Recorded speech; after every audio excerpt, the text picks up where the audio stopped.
Assalamualaikum warahmatullahi wabarakatuh.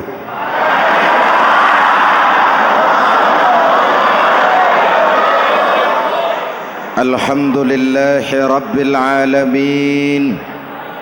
Wassalatu wassalamu ala asyrafil mursalin Sayyidina wa maulana Muhammadin wa ala alihi wa sahbihi ajmain, amma ba'du.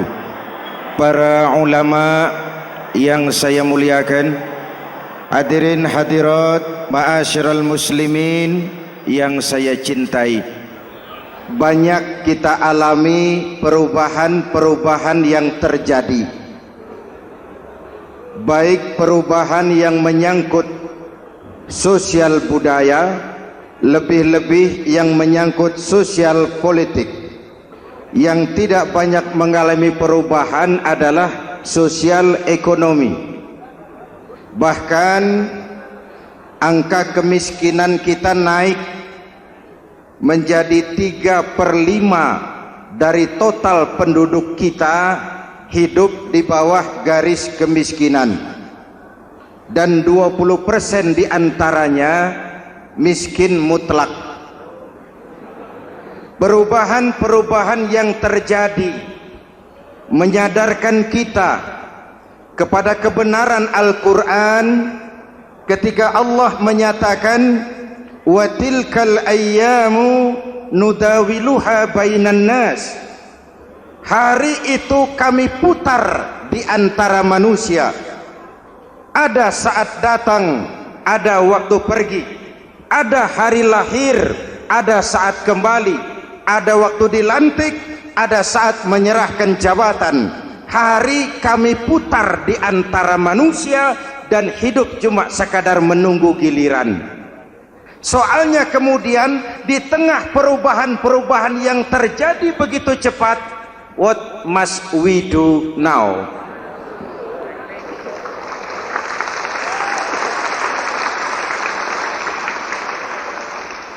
Saya juga nggak ngerti itu.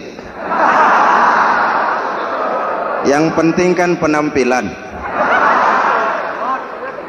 Saudara-saudara kaum muslimin di seluruh tanah air, jadi pemimpin adalah pelayan bagi orang yang dipimpinnya. Oke lah, perbaikan ekonomi, pembukaan lapangan kerja baru kita serahkan kepada pemerintah, karena kita percaya mereka orang-orang terpilih belaka yang dipilih dengan kepercayaan akan mampu membawa rakyat keluar dari kesulitan. Amin. Tugas kita sekarang di zaman susah meluruskan akidah. Jangan sampai mbah dukun yang naik ke permukaan. Betul? Islam misinya yang pertama membebaskan manusia dari kemusyrikan. 13 tahun Rasul berjuang di Makkah, menanamkan akidah, meluruskan keyakinan, membentuk iman. 13 tahun membebaskan manusia dari belenggu kemusyrikan.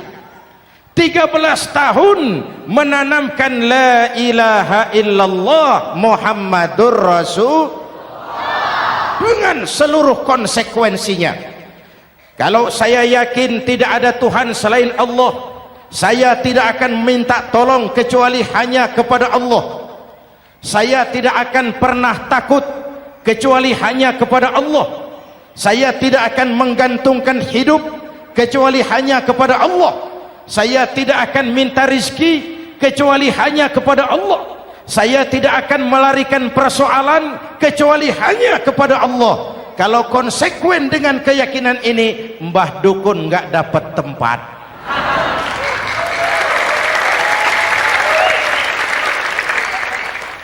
Akur? Ayo lihat secara sederhana. Saya sandaran di tiang, tiangnya ambruk, sayanya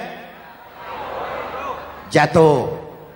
Saya sandaran di tembok, temboknya runtuh, saya juga runtuh. Saya sandaran kepada orang kaya, dia jatuh miskin, saya bangkrut. Saya sandaran kepada jenderal, dia pensiun, saya selesai. Tapi kalau saya sandaran hanya kepada Allah, Allah tidak akan pernah miskin, Allah tidak akan pernah lumpuh, Allah tidak akan pernah terpuruk, dan Allah tidak akan pernah berkurang kekuasaannya.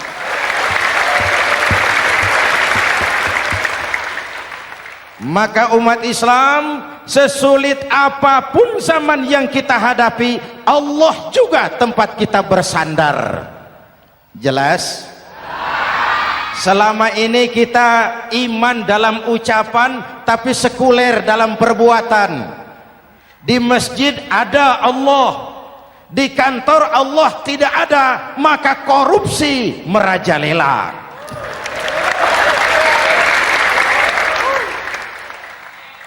Di masjid ada Allah, di pasar Allah tidak ada, maka timbangan tetap curang. Kita iman dalam ucapan, tapi sekuler dalam perbuatan. Oleh karena itu, sesulit apapun zaman yang kita hadapi, iman jugalah pegangan kita, Allah juga tempat kita bersandar. Boleh zaman berubah, akidah jangan sampai goyah. Karena iman kita hidup, untuk iman kita berjuang, dan dalam iman kita ingin kembali menghadap Allah Subhanahu. Selama ini manusia Indonesia kita lebih banyak diisi otaknya, hati sering kosong, agama dangkal, akidah rapuh, moral rendah. Memang kemudian muncul banyak orang-orang pintar, cuma sayang tidak benar. Indonesia kita bangkrut, Indonesia kita terpuruk, Indonesia kita sakit parah kalau diurus orang yang cuma pintar tapi tidak benar. Kita perlu orang-orang pintar, tapi kita lebih perlu orang benar. Jelas? Kalau cuma pintar tapi tidak benar, itu yang sering saya sampaikan, nanti disuruh ngurus beras malah nimbun beras.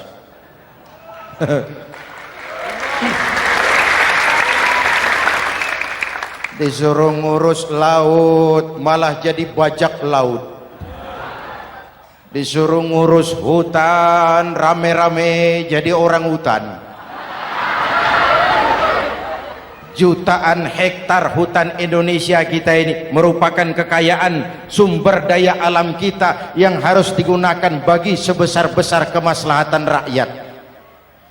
Yang disuruh ngurus hukum malah bikin hukum seperti pisau, tajam ke bawah, tumpul ke atas. Jangan heran lalu di masyarakat muncul street justice, pengadilan jalanan, sebagai refleksi dari ketidakpuasan melihat sikap hukum yang sangat berpihak. Kalau yang kecil salah, hukum cepat-cepat ditegakkan.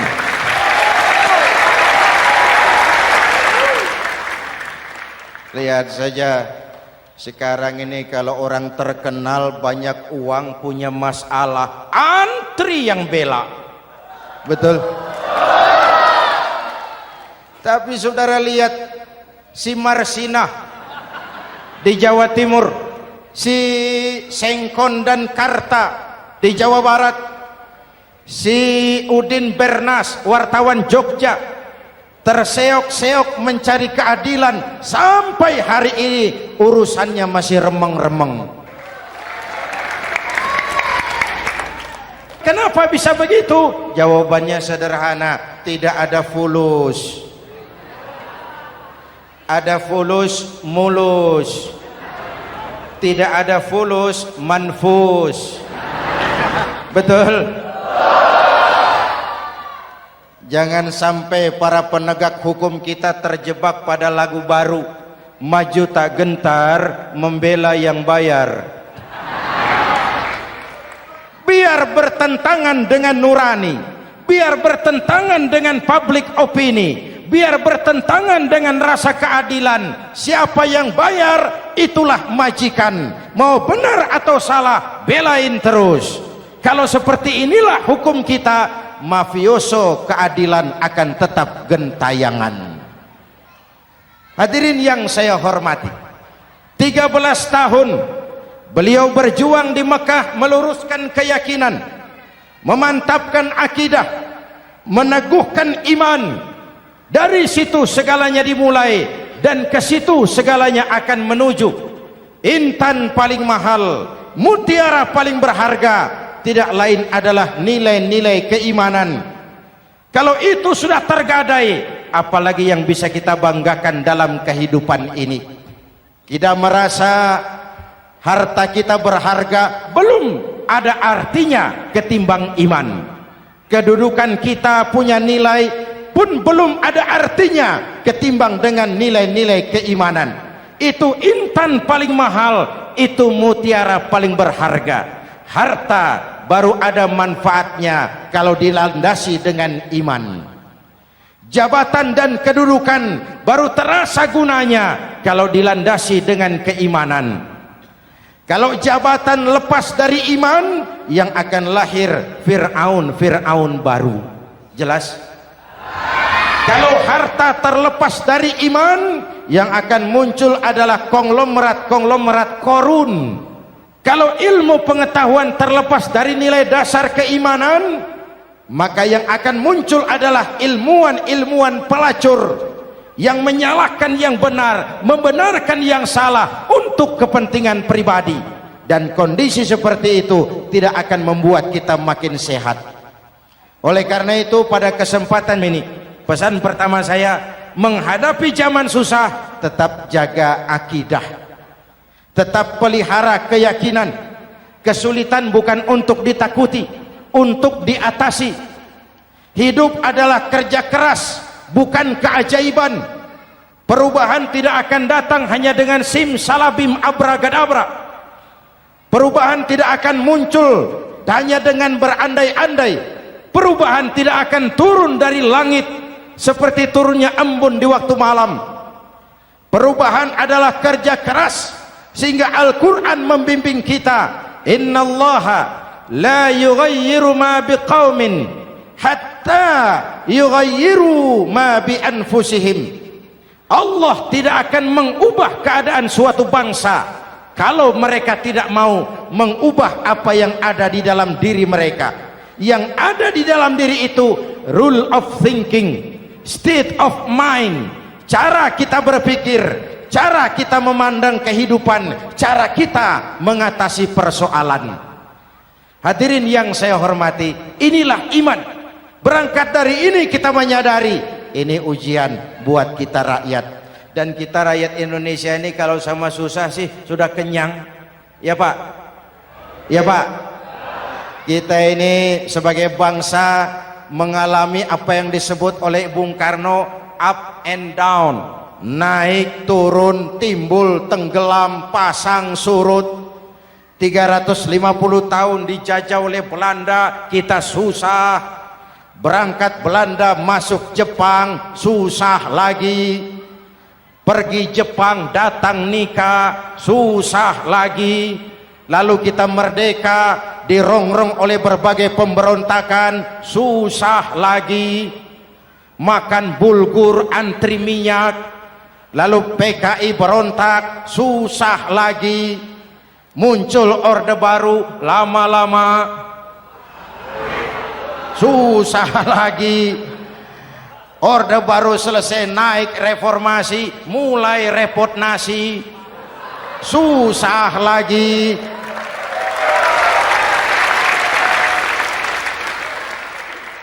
Kalau susah kita ini sudah akrab, sudah intim.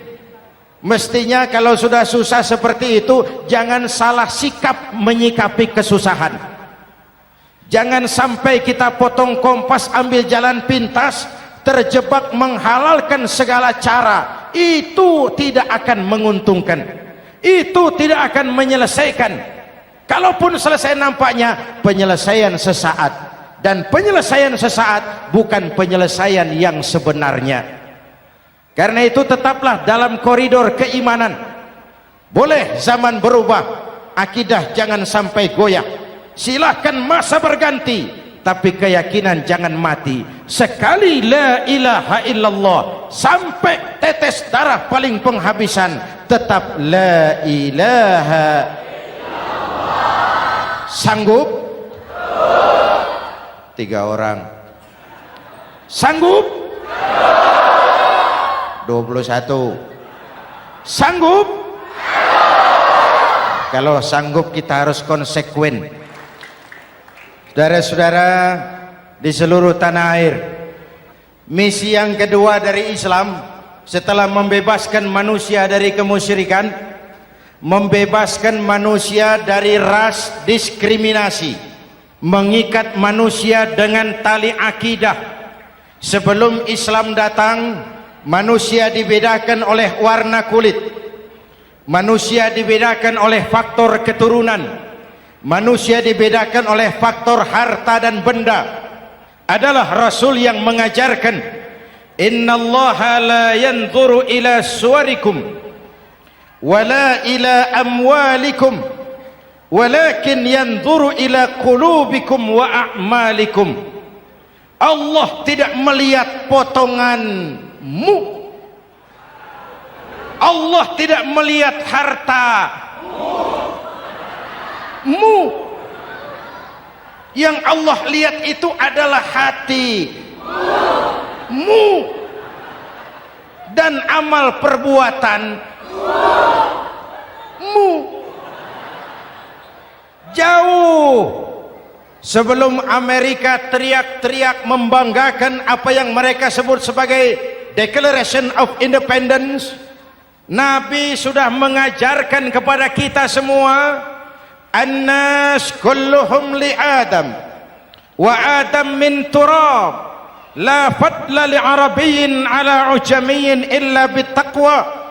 Seluruh manusia berasal dari Adam. Adam diciptakan dari tanah. Tidak ada kelebihan Arab dengan yang bukan Arab kecuali takwanya. Jauh sebelum Amerika mencanangkan bahwa semua manusia dilahirkan sama, that all men are created equal. Jauh sebelum itu Islam sudah membebaskan manusia dari ras diskriminasi. Apa dalam konteks kekinian? Menghadapi zaman susah tetap jaga kerukunan. Ya Pak, ya Bu, oi Bu.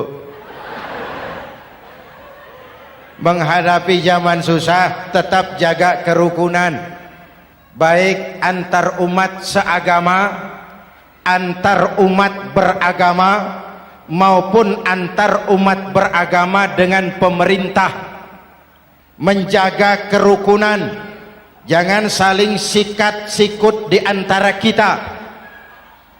Sebab kalau sudah rukun, saya ajak berhitung, 1 ditambah 1 sama dengan, itu matematika namanya, hasilnya pasti. Tapi angka sosial hasilnya aneh. Saya ubah jadi angka sosial. Ayo kita berhitung lagi. 1 orang takut ditambah 1 orang takut sama dengan 2 orang setengah berani. Kenapa setengah berani? Karena sudah berdua. Tadi kan takut sendiri. Kalau sama-sama takut berkumpul jadi setengah berani. Kalau ditambah 1 orang takut lagi, 1 orang takut ditambah 1 orang takut ditambah 1 orang takut sama dengan 3 orang berani. Kenapa jadi berani? Karena sudah bertiga. Kita yang lemah, kita yang marginal, kita yang dikucilkan, bahkan kita yang dilecehkan, kalau mau rukun kita akan kuat dan tidak bakal dipermainkan orang.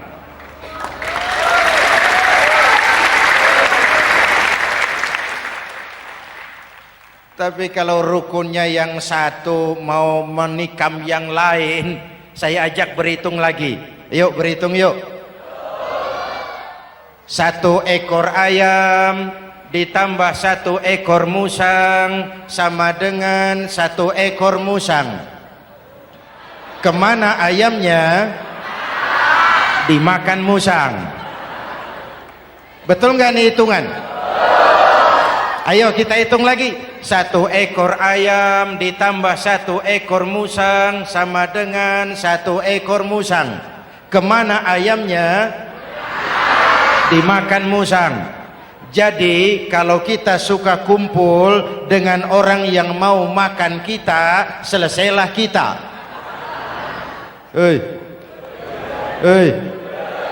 Maka kalau merasa kita ini ayam, yuk kumpul sama-sama ayam, pulang ke kandang ayam.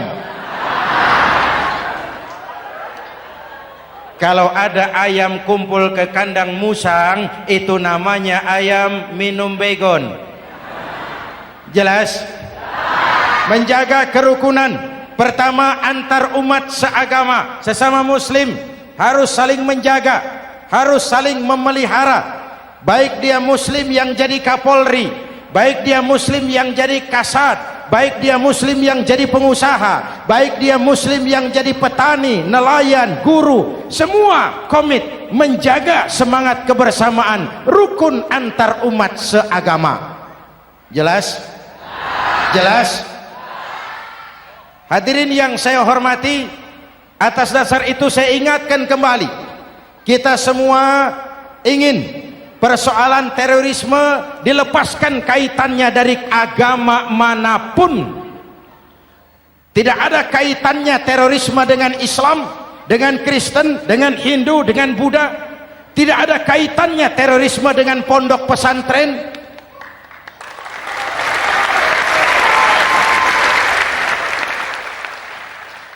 Jangan sampai pesantren jadi kambing hitam. Karena sejak zaman penjajahan, pesantren sudah terbukti memberikan kontribusi bagi perjuangan memerdekakan rakyat Indonesia. Rukun antar umat seagama. Yang kedua, rukun antar umat beragama. Islam ini rahmatan lil, jangankan manusia walaupun berbeda agama, binatang saja dihormati. Ada hadis, fa iza zabahtum fa ahsinuz zibhata. Kalau kamu menyembelih hewan, sembelihlah dengan cara yang terbaik. Jangan menyembelih ayam dengan pisau tumpul. Itu namanya tidak berperi kebinatangan.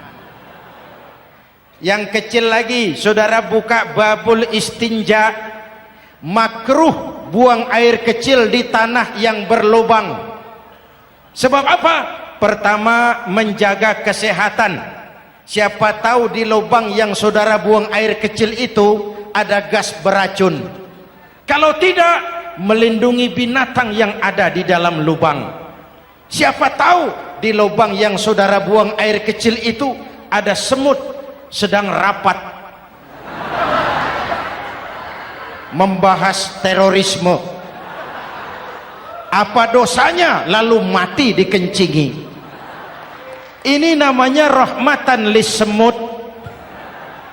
Binatang saja dilindungi. Maka perbedaan agama tidak harus menyebabkan kita bertolak belakang. Perbedaan agama bukan alasan untuk saling bermusuhan. Apalagi kita sudah menyadari tentang kemajemukan kita, tentang kebinekaan kita, tentang keragaman kita. Rukun antar umat beragama, saling menghormati, saling menghargai, tapi tetap dalam batas lakum dinukum. Lalu rukun antar umat beragama dengan pemerintah. Hadirin yang saya hormati, yang benar kita dukung, yang salah kita perbaiki dan kita tegur menurut cara-cara yang diajarkan oleh agama kita. Dan sholat berjamaah, pendidikan bernegara yang paling bagus. Tadi kita sholat ada imam, ada makmum, betul? Makmum wajib ikut imam kalau imam benar sholatnya. Rakyat wajib ikut pemimpin kalau pemimpin benar mimpinnya. Masyarakat Islam ini loyal. Masyarakat Islam ini bukan pemberontak. Masyarakat Islam ini taat dan setia. Kapan? Kalau imamnya benar. Imam takbir, makmum. Imam ruku, makmum. Imam i'tidal, makmum. I'tidal. Imam sujud, makmum. Tapi kalau imam keliru, mestinya imam ruku malah sujud. Salah imam ini. Tegur. Siapa yang wajib negur? Makmum yang saf terdepan. Anggota DPR.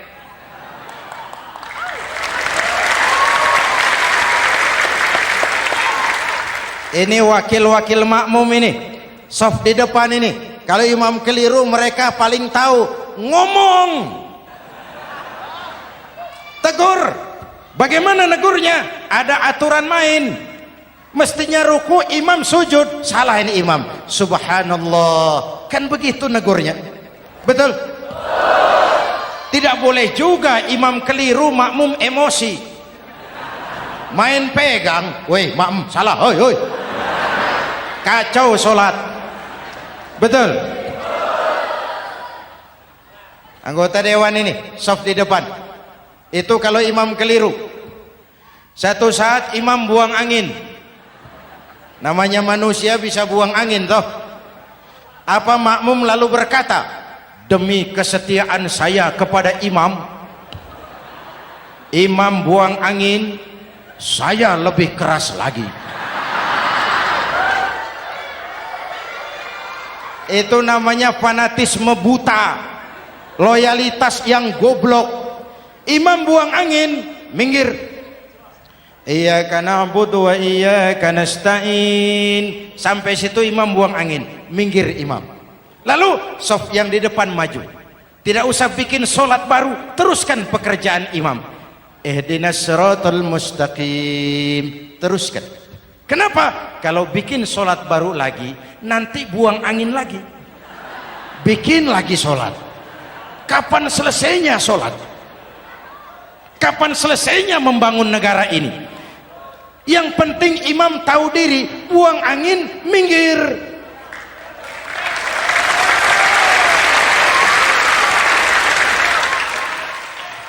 Ini kacaunya solat berjamaah kita sekarang, kacaunya negeri kita sekarang. Banyak imam sudah buang angin, gengsi. Diam aja merasa nggak punya salah. Dikasih tahu sama makmum, imam tadi buang angin ya, malah jawab sedikit. Apa kalau sedikit lalu tidak batal solat itu? Mekanisme kehidupan sosial yang diatur lewat tuntunan solat berjamaah, sehingga Nabi berpesan, kun imaman muta'an au ma'muman muti'an fala takun thalisan jazu'a. Kalau jadi pemimpin, jadilah pemimpin yang ditaati.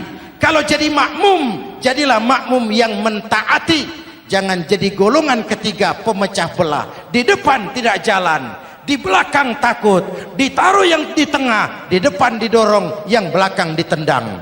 Ini namanya biang kerok.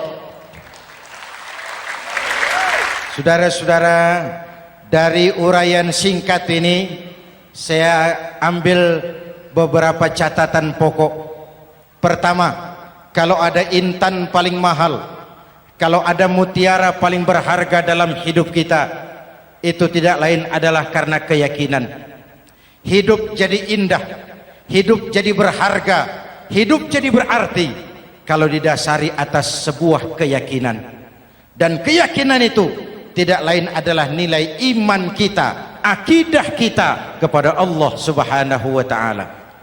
Yang kedua, tetap menjaga kerukunan. Sesulit apapun zaman yang kita hadapi, kita tetap harus menjaga semangat kebersamaan. Kita harus tetap menjadi lem perekat yang menjaga keutuhan, baik sebagai bangsa maupun sebagai umat. Perbedaan adalah wajar, harus dihormati, sebagai ciri kehidupan berdemokrasi. Tapi jangan perbedaan menjadi sebab kita bermusuhan, dan jangan perbedaan menyebabkan kita saling berpecah belah. Hormati perbedaan, jangan perbedaan dipandang sebagai permusuhan. Dengan akidah yang kuat dan kebersamaan yang kokoh, ayo kita hadapi kesulitan, kita atasi kesulitan, dan dengan kerja keras untuk menyongsong hari esok yang lebih pasti. Mari kita Fatihah. Semoga Allah memelihara kita bangsa Indonesia ala hadhihi niyyah wa ila hadratin nabi. Al-Fatihah.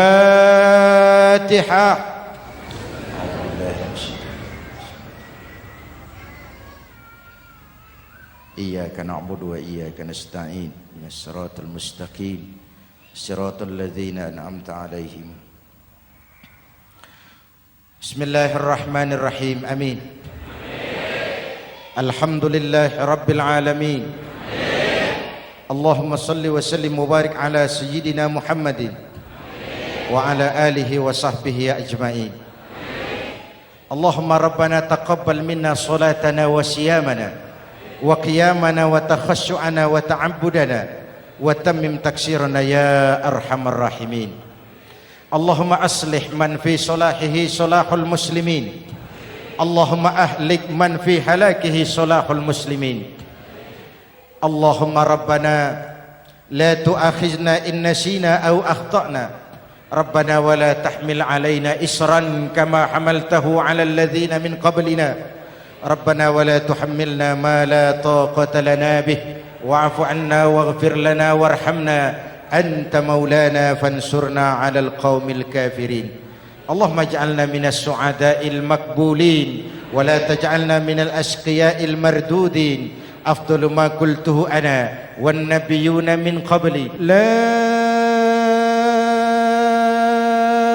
ilaha illallah.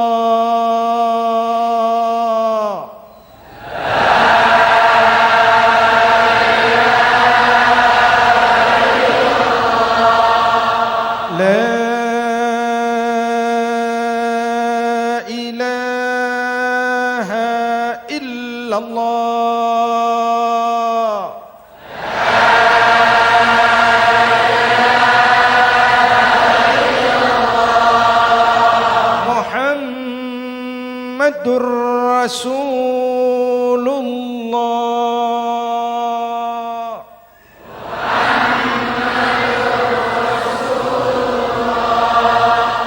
Sallallahu alaihi wa alihi wa sallam. Kalimatu haqqin 'alaiha nahya wa 'alaiha namut wa 'alaiha wa biha nub'atsu insyaallah minal aminin minal aminin minal aminin rahmatika ya arhamar rahimin. Sallallahu ala sayyidina Muhammad wa ala alihi wa sahbihi ajma'in.